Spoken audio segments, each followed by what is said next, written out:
Assalamualaikum warahmatullahi wabarakatuh. Di samping ada 12 stasiun untuk kereta api SDS, juga ada 25 halte. Jadi 25 halte ini terletak di antara stasiun-stasiun.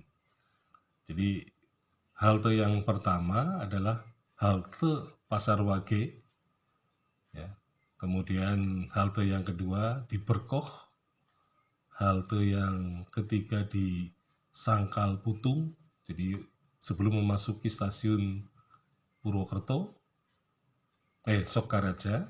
Nah, kemudian ada stasiun halte Muntang. Jadi halte Muntang ini setelah stasiun Banjarsari gitu ya. Nah, kemudian setelah menyeberangi Sungai Kelawing ada halte Karangkemiri.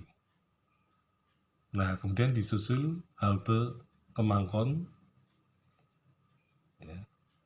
Nah, setelah melewati Jembatan Serayu di Wirasaba, maka halte berikutnya adalah halte Binorong, halte yang 7, kemudian halte yang ke-8 Mantri Anom, kemudian yang ke-9 Pucang, dan yang ke-10 Wangon, halte Wangon.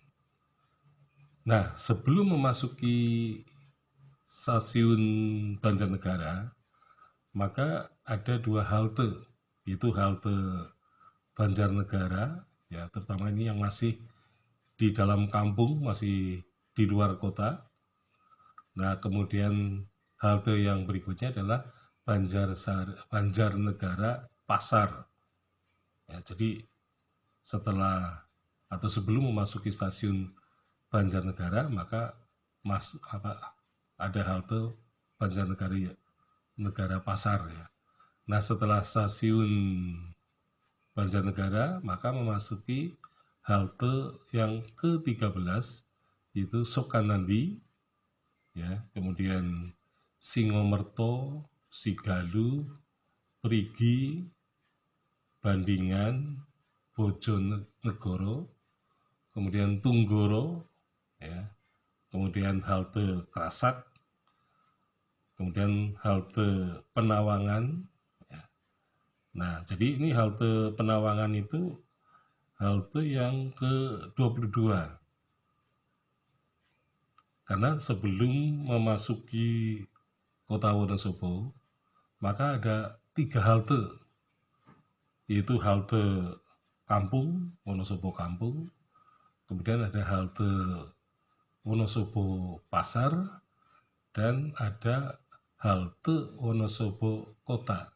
Jadi sebelum memasuki stasiun Wonosobo memang ada 3 halte, ya. Jadi untuk mengurangi atau melakukan misalnya penumpang turun dan naik gitu ya, itu dari 3 halte itu. Nah, jadi intinya bahwa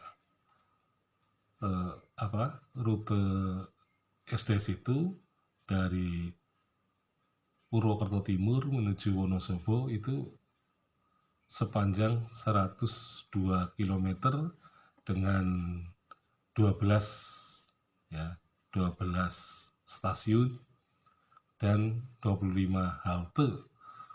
Jadi kereta mungkin ya sebentar berhenti ya, sebentar, kemudian berangkat lagi, berhenti dan berangkat lagi. Jadi kedudukan halte ini sebenarnya untuk menurunkan dan juga menaikkan penumpang atau juga barang gitu ya. Nah, jadi halte-halte itu memang dipakai ya untuk ya mempermudah ya proses ya turunnya para penumpang, supaya penumpang yang memang harus turun di Wonosobo Kampung ya memang bisa turun di situ. Jadi tidak perlu nanti harus balik ya menggunakan kendaraan lain gitu ya. Jadi memang halte ini ibaratnya seperti bus ya. Kalau bus itu bisa berhenti di sewaktu-waktu ya, tergantung dari permintaan penumpang mau turun di mana atau penumpang mau naik di mana gitu ya. Jadi tergantung penumpang yang menghadang kendaraan ya. Tapi kalau kereta memang harus dibuat haltenya supaya lebih tertib, lebih aman daripada misalnya berhenti secara serampangan. Ya, sekian, Assalamualaikum warahmatullahi wabarakatuh.